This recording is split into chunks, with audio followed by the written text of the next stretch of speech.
Good evening, everyone. My name is Joyce Day, and I am a student and a professional content writer. I welcome you to the stories of tribal identity and culture that will explore the role of tribal literature and tribal representation in literature in shaping cultural identity and ideology, curated under TMYS Review December 2023 in collaboration with the Center for Asia Pacific Initiative, University of Victoria. We are also calling for submission of essays, poems, and short stories under the project. To know more about the submission guidelines and the project architecture, please visit www.tellmeyourstory.biz.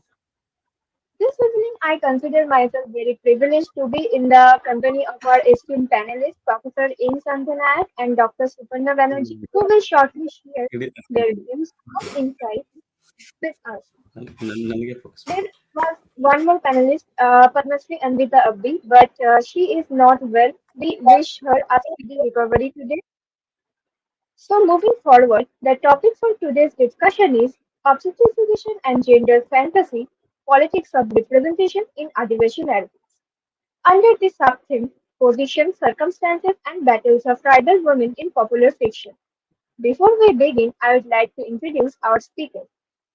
Our first speaker for the session is Professor In Santhanai.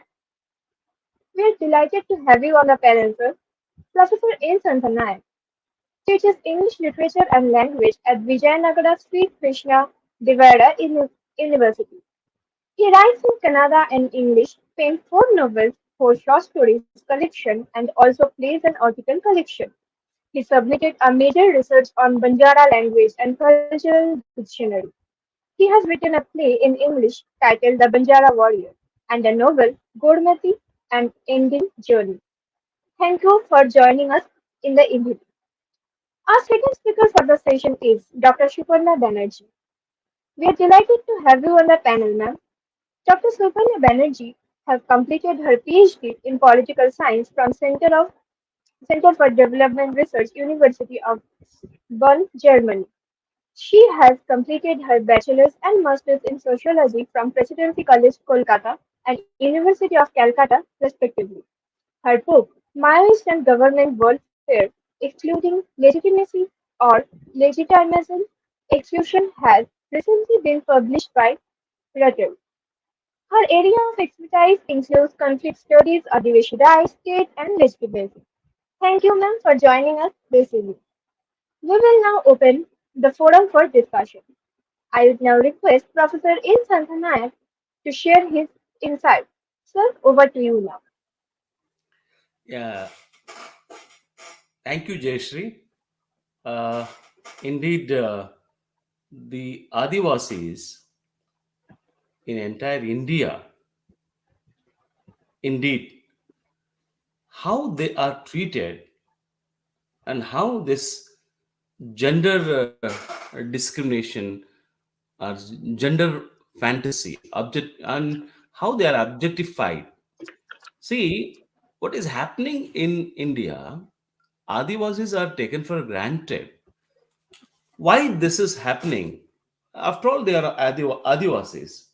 See, as a gender fantasy, I could say that how it is personified as a body as an object of sexual desire, and who represents the Adivasis and how this happening amongst the Adivasis. Adivasi woman is just treated as an object. She does not have her own identity. She does not have her own dignity.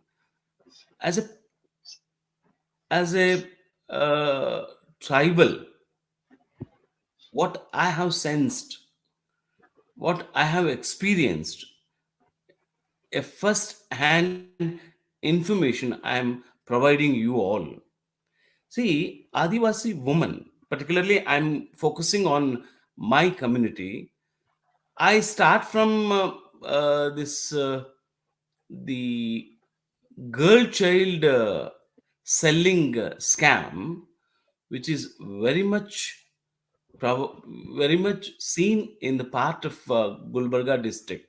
where a female child is born, immediately the parents they sell the child because they think that i- they cannot afford, they cannot educate her, they cannot afford dowry, they cannot sustain her, they cannot rear her, they cannot marry her. There are so many negative aspects regarding this uh, girl child, and how she is treated. The many Banjara women, they goes to the coffee estates in Karnataka where you are enjoying coffee deliciously. So early in the morning or in the evening, you know how these copies are extracted, coffee seeds are plucked, and how these women are treated. So Banjara women are very strong. They can climb any hills and hillocks very easily with carrying uh, 20 gunny bags, 20 kilo gunny bags on their uh, trunks or on their shoulder. So they can easily climb and easily pluck and easily they can move from one place to another place in a copy estate. So it's a one part, but they are low paid. They never pay complete wages as they pay to the men. But the another very sad part of this Adivasis are they are used as a sex object.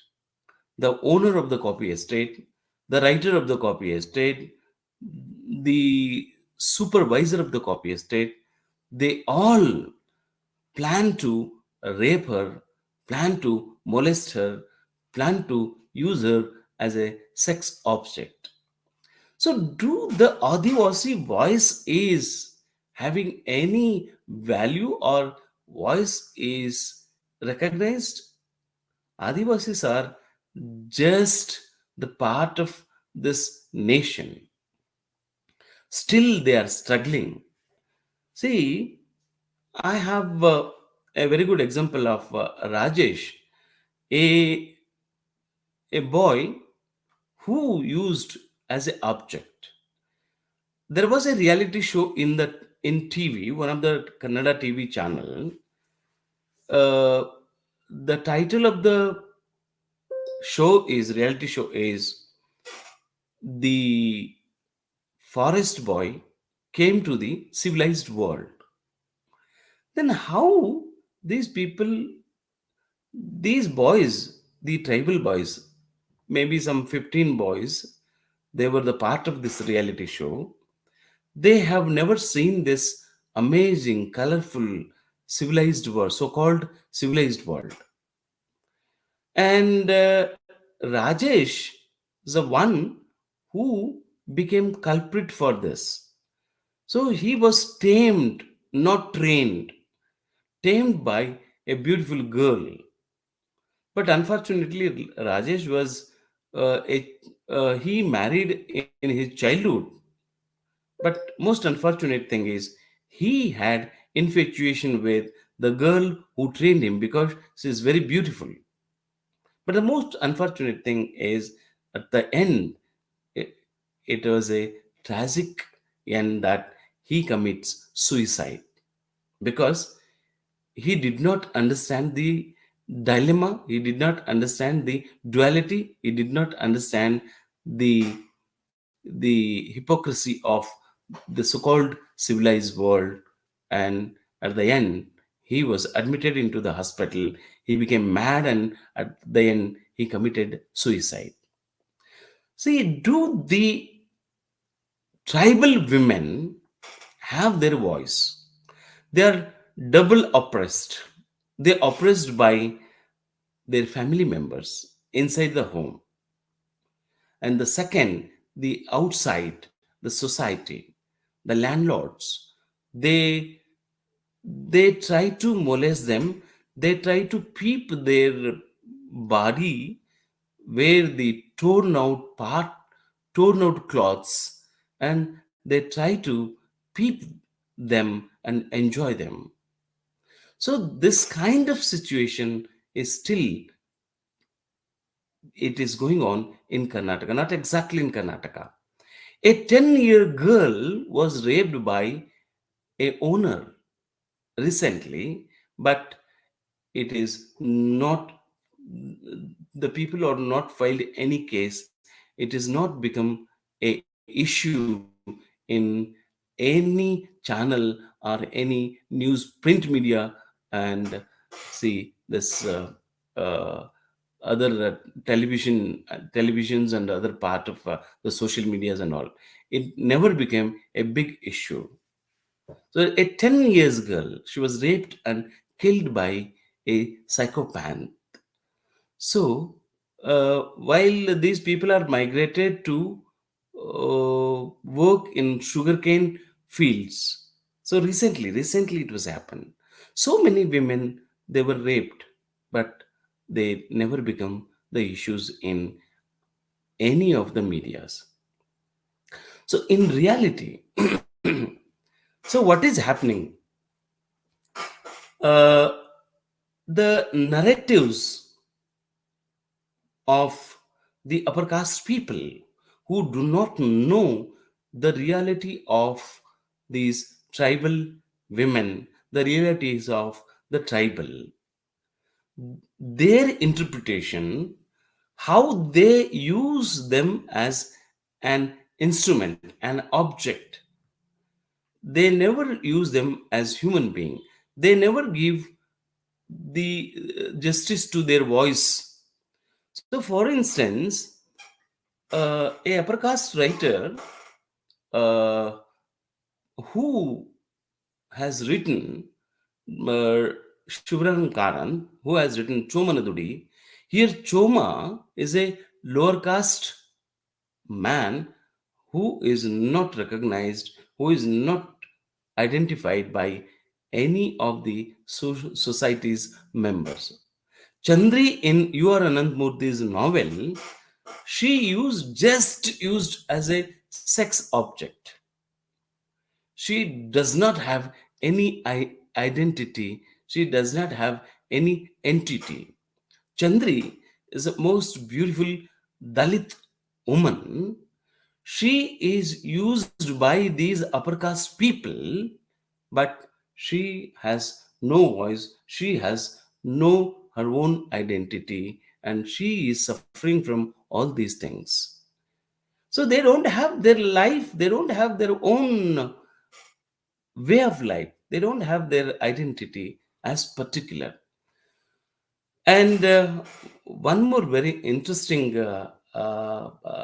character is uh, one of the person, one of the journalism student who was studying journalism, Vittal Malekudia, and so-called the professors, they denied him to appear for examination at the end semester just because he's a tribal boy. So these are the hierarchies, these are the humiliations, these are the uh, exploitation. Still, they are continuing in uh, uh, the Adivasi world. They don't have their own house, they don't have their own land. If at all, they are living in a government land, forest land. Now, the government is trying to evacuate them from that place. Where can they go? So, this is the issue. So, the settlement, very particularly, settlement, still our tandas are not the revenue villages. The government announced so many times that They are going to consider tandas as the revenue villages, but still not. See, almost 60 years of independence, my tanda got electricity. Even we don't have very good connectivity, we don't have proper infrastructure, we don't have proper education system, we don't have proper schooling, we don't have proper health center. So why this is happening with these Adivasis? See, we need to negotiate with the nation's voices.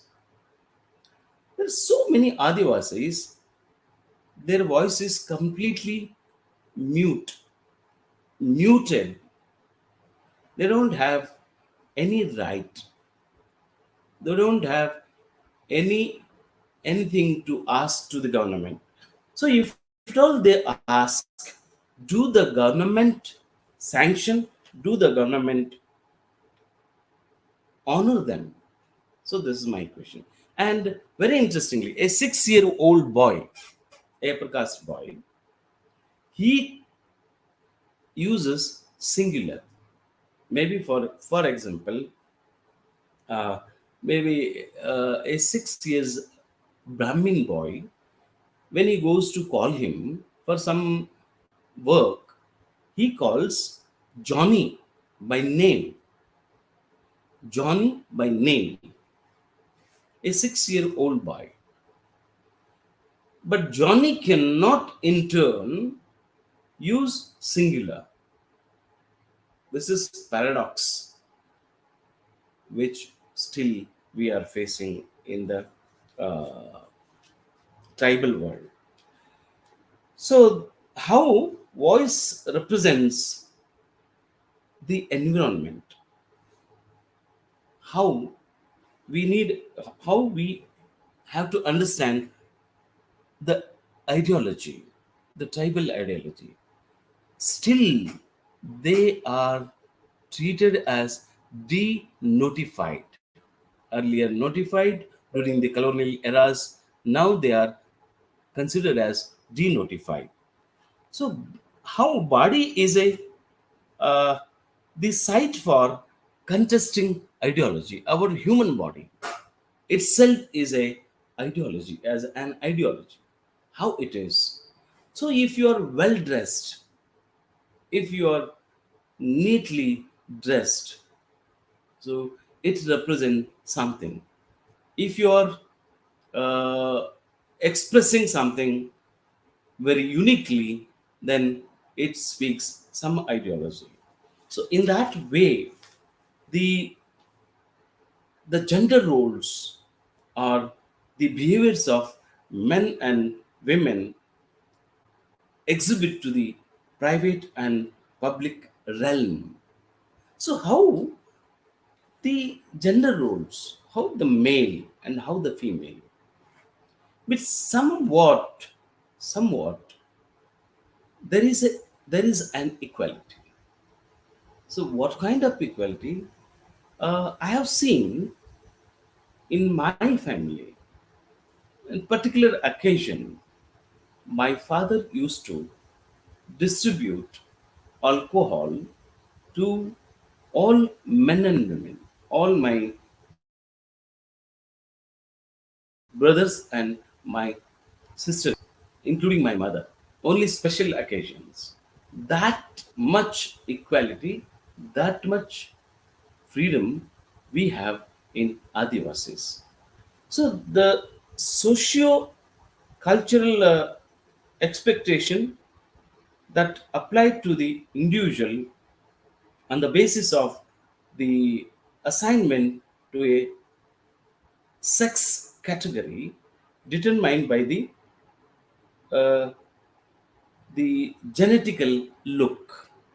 Yeah, it is just genetical look. How we have a mustache, we have beard, so we are considered as men. But genetically, a woman is very soft speaking,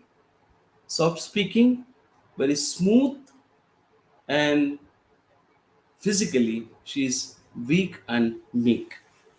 So these consideration, how they are objectified, how they are taken for granted in Adivasi world and outside the Adivasi world. When the Tanda women earlier, not today, I'm talking about some 15, 16 years ago. See, when they were carrying, they were fetching some firewood from the forest. Now there is no forest at all. It is most unfortunate. So they were carrying the big bundles of firewood on their head and walk for 4, 5, 6, 7, 8, 10 kilometers. And when they go, the upper caste people, they ask, along with the bundle of the firewood, tell me what is the rate. Along with the firewood, what is your rate? Means they need to have sex with them. So see how they are considering women. In my novel, Gormati and Unending Journey, somewhere I have marked, I have written all these things. And particularly in Holy Festival, earlier, I'm talking about just 10, 15 years again, earlier, when we were small children, when I was a high school boy, when my mother comes to meet me near my school, I felt ashamed because my mother used to wear the colorful petia, kanchli, and chatia, which is very, very unique, very colorful dress, which is nowhere you find in India. So that is a privileged, but simultaneously, it is a mark of shame, mark of pity. When I denied my mother, mother, kindly don't come to my school, because when you come and meet me and after going back home, they call me Lambani. They tease me. Hey, you tribal. They hate me. And sometimes they used to beat me. They are taken it for granted. So I requested my mother, kindly, kindly don't come to me. So I'll come to Tanda. I'll meet you every end of the month. I'll come, but you don't come. But mother, whenever she comes to the city, the nearest city of my Tanda, she used to come to me and talk to me. But that was not well received by me. I was emotionally, I was really, really felt bad. So this is the situation. One. And the second, very interestingly, uh, during Holi, our women, they sing some song, and they used to wear colorful dress again, as usual. Now you don't find these Petia Kanchli and Gungto, all these things. It because it's very painstaking, it is very tedious work, and now all the facilities are not available. The thread, the color dress, color cloth, and so many other things. Even the mirror and some buttons and some so many other required things are not available now, and because of that, now no woman is stitching this cloth. But the thing is, there are some centers where these people are stitching cloth and they are exporting to the outside India. So it's the one. And these women, whenever they go to the holy festival, and they sing some song, and because they have their own language, It's Gorboli, very interestingly, and they are not exposed to the local language, Kannada. If at all they speak not properly. So that was misused by the upper caste men, and they touch their body, they molest them, and they ask them to go with them sometime. So this is most unfortunate.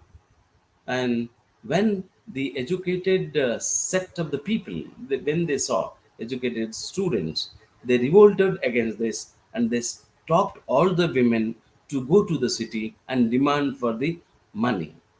So this is the situation which is still it is available in the tribes. I'm just talking and just concentrated on my own community, Banjara community, but the other communities, other tribes which are they are also leading very poor life. They are also not respected. They are not also in same position. Adivasis are still they are the unprivileged. Adivasis are still they are uncivilized. So as we are living exclusively away from the city, Tanda is our entity. Tanda is our settlement. So the Tandas they are built near forest, near hillocks, near water source is available because we had earlier a huge number of cows and bullocks. So in order to get some fodder and in order to get some water source, we settle near forest and near hillocks. So this is most unfortunate. So because of that, we are called as Adivasis. Still, our education is not uh, not exactly we can say that most of all are educated. Some people they are transformed, and some people they are still struggling. We are still struggling. What is correct? Whether English is correct, English is the language which we can accept, or Kannada, which is very much influenced on our Gorboli, whether that is right. But it's most interesting thing that when I admitted for fifth standard, there was a column that mother tongue. What is your mother tongue? And I was surprised to listen that my mother tongue is Kannada. Then I asked, how can my mother tongue is Kannada? My mother tongue, as my mother tongue is Gorboli, my tribal language. How can you say that my mother tongue is Kannada? But he says, if you want to continue your study, your education, you need to accept Kannada is your mother tongue, not Gorboli. So this is the situation which is still the girl child is selling in some part of Gulbarga. Even still, the women are still they are treated as object. They don't have their self-respect. They don't have uh, their own identity, entity. They don't have. They do. They are treated as object by the upper caste people, and she is double oppressed. So. These are my views I can share with you. And uh, so this started from the colonial rule. Even during colonial rule also, these people they were used as a guide, because the entire India, you will find Banjaras except Northeast state, Northeast India, you find every part of India, and they traveled extensively from. They migrated from Rajasthan and they traveled towards south. They traveled towards east and west, but northeast. I don't know why they have not gone there.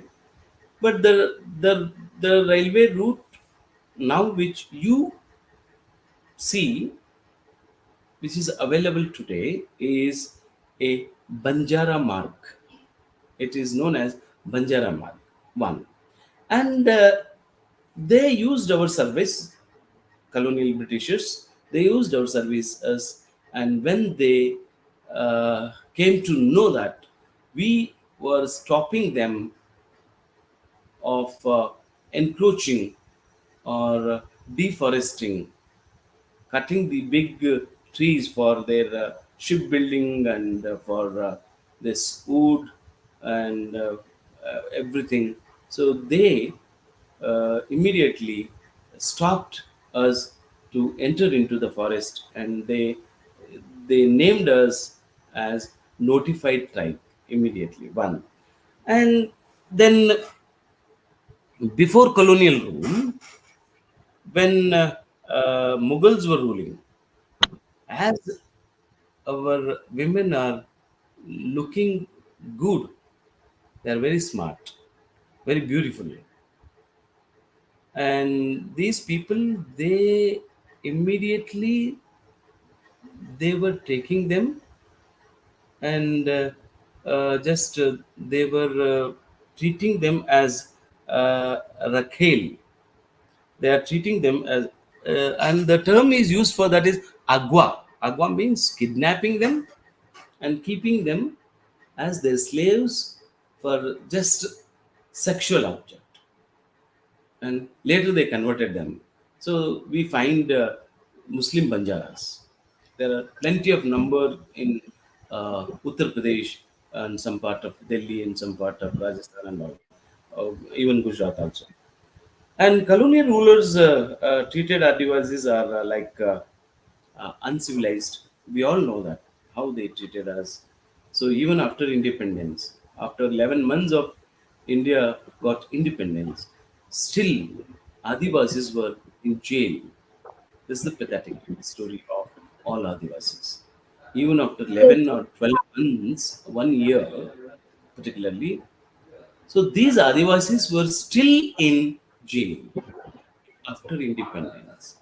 Just their crime was they stopped Britishers not to cut the firewood, not to cut, not to destroy the forest. So this is the thing, and there are so yes, sir. many. Uh, Yeah, yeah. so, Professor Nayak, as much as I am enjoying the very insightful input, please allow me to come back to you after a few minutes after Mrs. Banerjee has shared her part of stuff. Okay, fine, fine. Thank you. So, now I would like to request Dr. Sukarna Banerjee to share her insights. Ma'am, over to you now. Thank you, Jayashri. So, as the topic says, objectification in gendered fantasy, politics of representation in Adivasi narratives. My work primarily revolves around the Maoist conflict and the role of Adivasis in the conflict.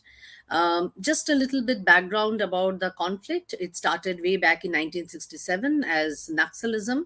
Um, it borrowed the name from the village of Naxalbari. Over the period, there were many factions. The group got divided after its founder, Charu Majumdar, died in 1972 in police custody. Over the period, many policies came. There were a couple of dialogues to quote unquote bring them into the mainstream and try to reduce the conflict or try to listen to what their demands have been. However, after a point of time, after many decades, couple of decades, around in 2004, groups from the north, all these faction groups from the north and the south, they came together and they formed one united party called the Communist Party of India, Maoist. It is they are primarily influenced from the ideology of Maoism. However, their ideology is very much rooted in the Indian socio-political context. They have modified it, and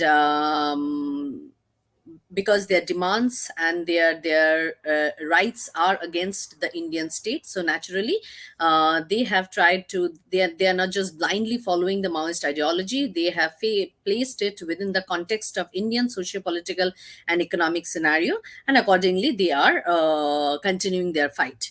Now, coming back to the topic, the primary cadres involved in the Maoist movement as of now are the lower castes, and the Adivasis.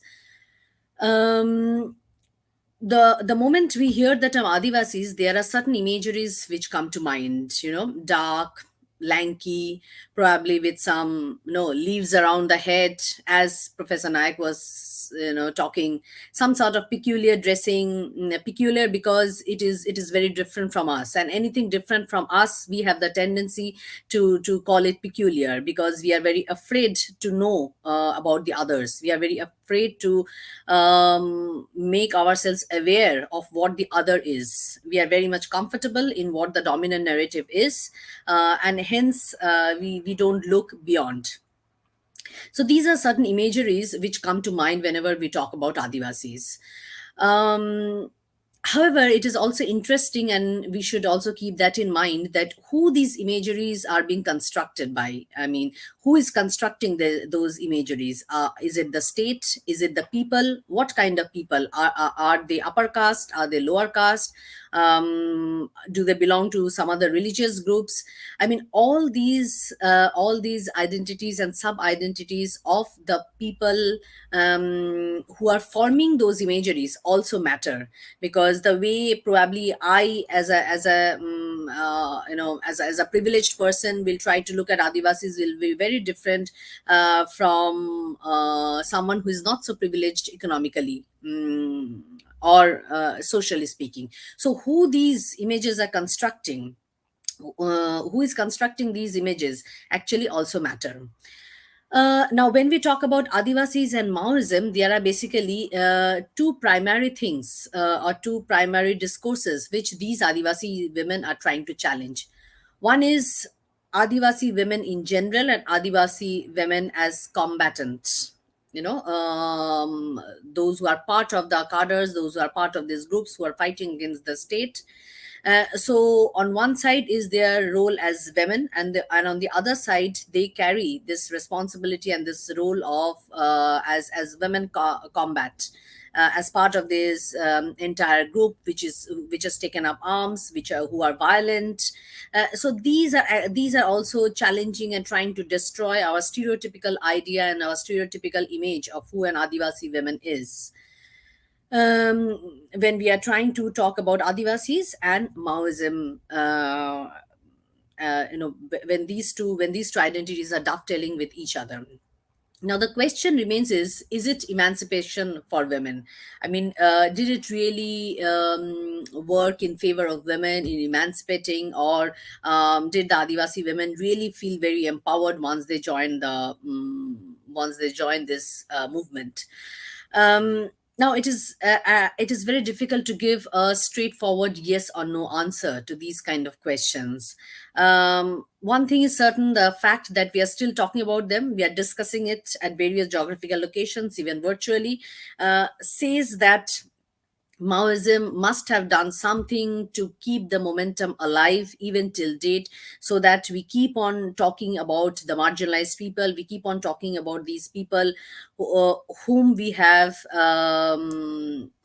questioned, whom we have destroyed, whose basic dignity has been brought down to a very, very minimal level. So it speaks a lot, but at the same time there are criticisms, there are academic discourses which says that Maoism has actually diluted, instead of contributing positively, it has actually diluted the Adivasis, as well as the feminist discourse. I mean, Adivasi discourse, because for the state it has now entirely become the Maoist. For the state, sometimes it becomes difficult for them to distinguish that Maoism as a group and Adivasis, they are two separate entities. As a result, many a times we find that the welfare measures or the security measures, which are directed against the Maoist, somehow the Adivasis are caught in this entire circle. So the very basic definition of Adivasi rights, Adivasi positionality, all are getting diluted, because for the state it has now become a single homogeneous entity of fighting against the Maoist. Similarly, when it comes to the feminist discourse, especially Adivasi feminist discourse, there are criticism that how this entire Maoism, and the entire thought process of class struggle and trying to build a classless society where these sub identities are getting lost, because when the movement started, it was all about class. Now, I mean, there have been various modifications. There have been internal discourses, internal debates among the Maoist leadership, that how the entire movement needs to redefine itself, needs to look within, so that these kind of various sub identities can also find a voice through them. As a result, certain improvements have taken place, but overall, when we talk about the feminist discourse per se, academically speaking, a lot has been diluted, because even within the Maoist leadership, um, the kind of equality we talk about, the definition that we give academically, they are not somehow. I mean, there is no place for that kind of feminism within the Maoist classless struggle. As a result, there is a difference between the two. And the initial discussion, and next, when we start the question answer sessions, I'll elaborate further. But just a couple of points more before I try to conclude.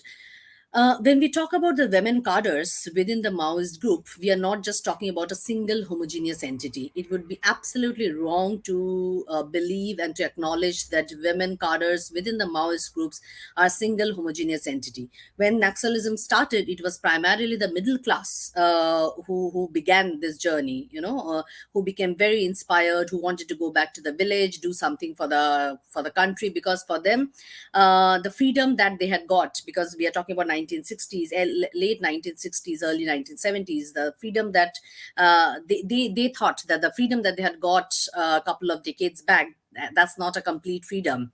uh, our rights have just been handed over from one elite to the other elite. As a result, somehow the voices of this working class and those who are absolutely at the bottom of the pyramid, their voices are not being heard.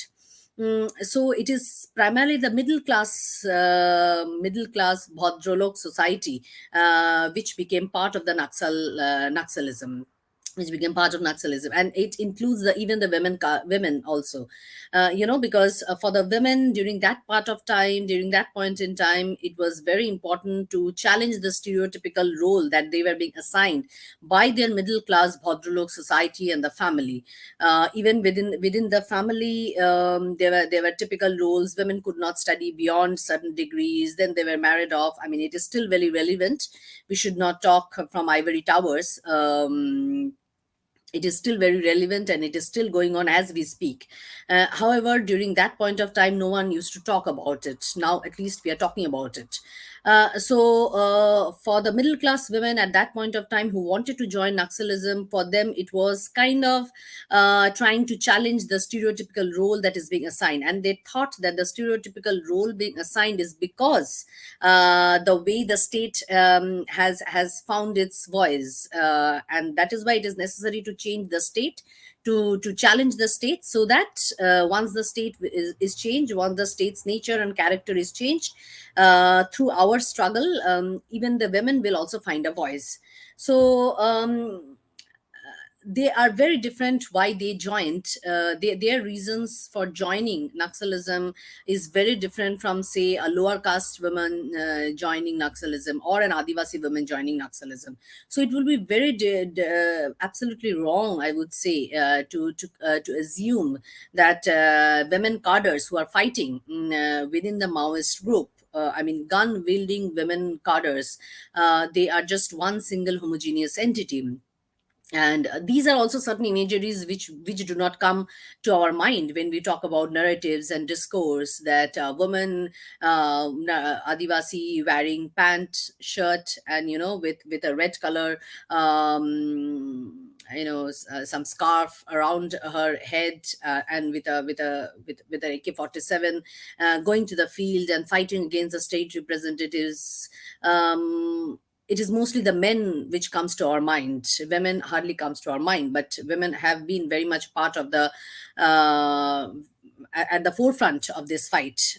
We'll talk as the questions will come. um, so this representation that we are talking about is a combination of caste, class, and gender experience. Hence, the images that we are building around will also depend upon it. And in this case, I find the research may not be that sufficient. I mean, more needs to be done. Just one last example, since our current president belongs to a particular community. you know I read it somewhere that had Michelle Obama been had those kind of typical afro hair, maybe she wouldn't have been the first lady of United States. So here also is political. Similarly with our current president, probably, I mean, had she represented our image, or had she reinforced our image of an Adivasi woman, maybe she wouldn't have been occupying the high chairs. She also had to kind of dress like us, talk like us, to probably fit into some kind of predefined concept, predefined framework, in order to survive within this entirely male dominated political field. But more as we continue the questions. But these are my initial and introductory points.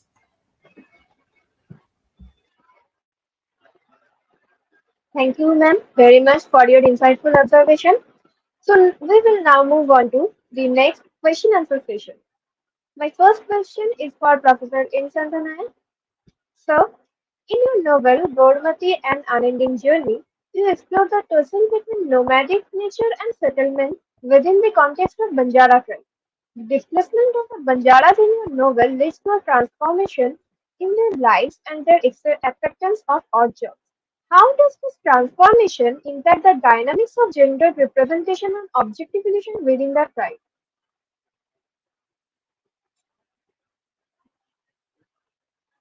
Alright, so we'll now move on to our next question. I want to address Dr. Suparna Banerjee.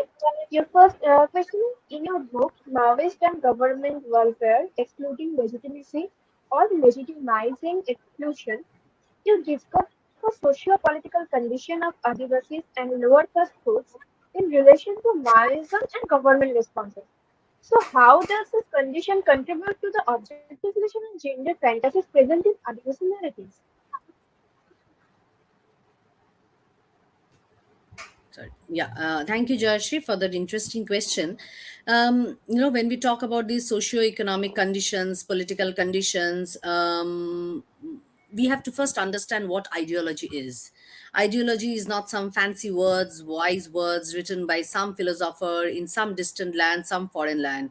Ideology has its basis. Ideology is born out of the objective conditions of the people who are within that movement or within that fight, within that struggle.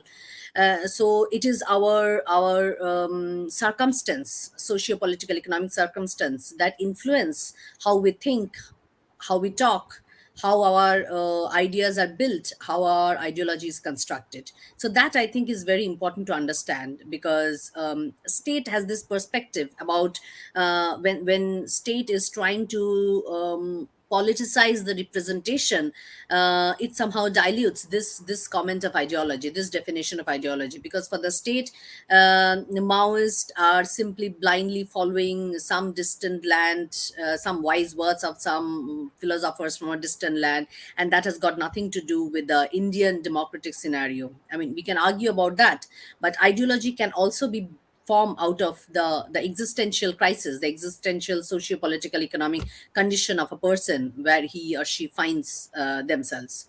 So that is the first thing, and from there, actually, we have to understand that uh, are the causes for which the men and women join Maoism, are they different? I mean, do the men have different causes why they're joining, and do the women have different causes? Um, Partially yes, because probably, as I mentioned a little bit in my previous talk, in my introductory talk, that a middle class women Bhadralok, from belonging from a Bhadralok society, would have very different reason than an Adivasi women living in the very interior of the central heartland of India. Uh, so these two women are different. However, speaking from a causal point of view, um, both of them wants to challenge the nature of the state, wants to bring about some changes, some fundamental, some structural changes, where they can find themselves in a better position. uh, so, and that is how I feel that the Adivasi women are challenging this kind of narratives, who are part of Maoist. They are not just challenging or redefining their role as a women, but they are redefining their role as Adivasi women, to be specific. And that is how they are shattering the images that is formed in our heads, in our minds, or through our books, through movies, because it is very easy to portray the stereotypical images of Adivasi women. So through this struggle, through this movement, the Adivasi women are trying to challenge that kind of narrative. Um, because Now, since we are talking about objectification, let's bring the state perspective in this narrative. you know State thinks that the Adivasis are simple people. When I went for my field work, I was speaking to a director of a tribal museum, and he told me, these Maoists, they are just brainwashing the Adivasis. Adivasis do not know what they are doing. You know, this itself speaks that we think of ourselves as high, as belonging to someone from a higher up, civilized society. That they don't understand anything. Someone just came. Someone is just trying to brainwash them, and they are very simple and naive people. They don't understand. They are just blindly following it. Now, this kind of image itself speaks that we consider ourselves to be more wise than the Adivasis. The fact that the Adivasis can also take conscious decisions through their agency, through um, you know. By trying to emphasize their agency, this never comes to our mind, this never strikes our mind, or this never features in the state policies. Because for the state, Adivasis do not have agency. Adivasis can never take conscious decisions. That is one point.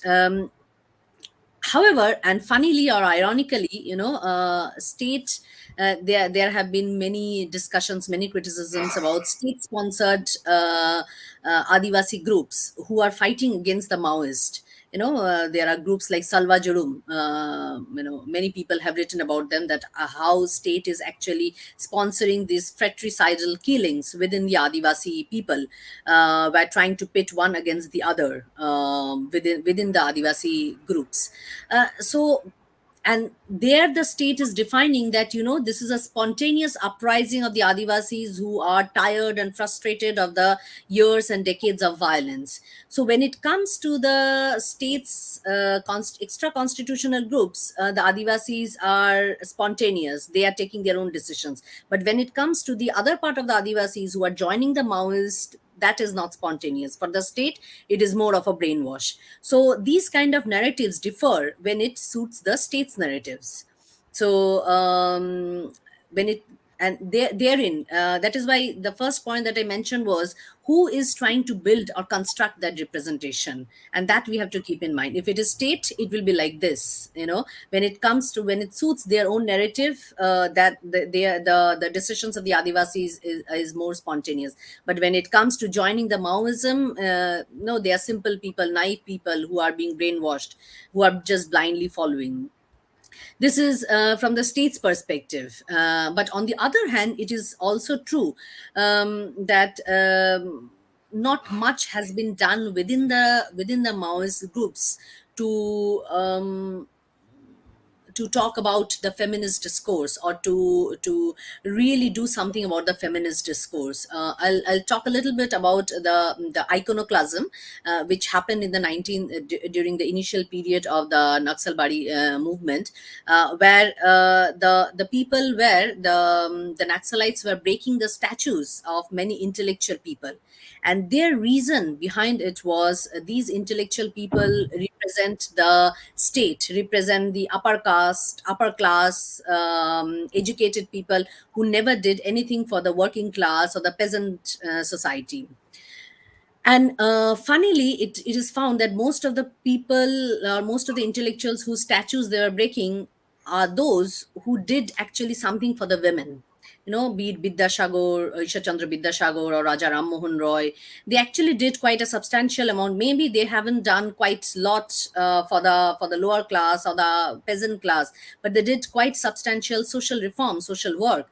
There is this criticism against the Naxalites that they did not like the entire discourse of these intellectual class, because they did something for the women. I mean, there was not substantial done for the peasant class, but they did something for the women, and this the early Naxalites failed to see, that it may not be feasible, or it would be wrongful to expect that one intellectual will have to do everything for the society. I mean, he or she must have picked up one area where they find where they did something, and that the early Naxalites did not see or did not acknowledge. Later on, there were debates within the Maoist leadership, and how it was probably a wrongful movement, and that is why many middle class Bengali society from Calcutta actually got very disenchanted with the movement. Many began to come back to their so-called mainstream, come back to their family, because this kind of idea they did not like. So who is actually constructing that representation for the Adivasi women also matters. It is not just because these narratives are not always written by the Adivasis themselves. It is people like us who are creating the narratives, and who are building this kind of discourse. So there is, one is state's perspective, one is within the Naxalite leadership, within the Maoist leadership, the kind of acknowledgement that women's discourse should have got has not received. That is what I would like to add here. Okay, ma'am. Um, my next question is for Sir Professor Rensanthanayan. Sir, in your novel Gormati and Anand's Journey, you explore the tussle between nomadic nature and settlement within the context of Banjara pride. The displacement of the Banjaras in your novel leads to a transformation in their lives and their acceptance of odd jobs. How does this transformation impact the dynamics of gendered representation and objectification within the tribe? Yeah, thank you for the nice question. Uh, the thing is, see, as I explained in my elaborate speech, uh, Gormati and unending journey, uh, really it depicts the struggle between the nomadics and their settlement, their migration, their evacuation, and the adjustment of the new life. Really, they struggled. They were very much connected with the forest. They were very much connected with the forest, small things which are available, like some fruits, gum, firewood, and sometimes some animals they used to hunt, and they survive. But this transformation after independence, and so many years of independence, and they actually they did not have their own land. As I said, they built their home, their houses, not pakka houses, their the huts and all, in a forest land. And now the government is saying that this is forest land and you have to evacuate. So on so many tandas they were displaced. uh, they evacuated that place, and they wanted to capture, the government wanted to have that forest land and all. So see, these transformation really, it is inevitable to them first. Rather innocent, they are honest. They're really honest. So their honesty, their innocence, and the upper caste landlords who are holding the land. These are the landless people.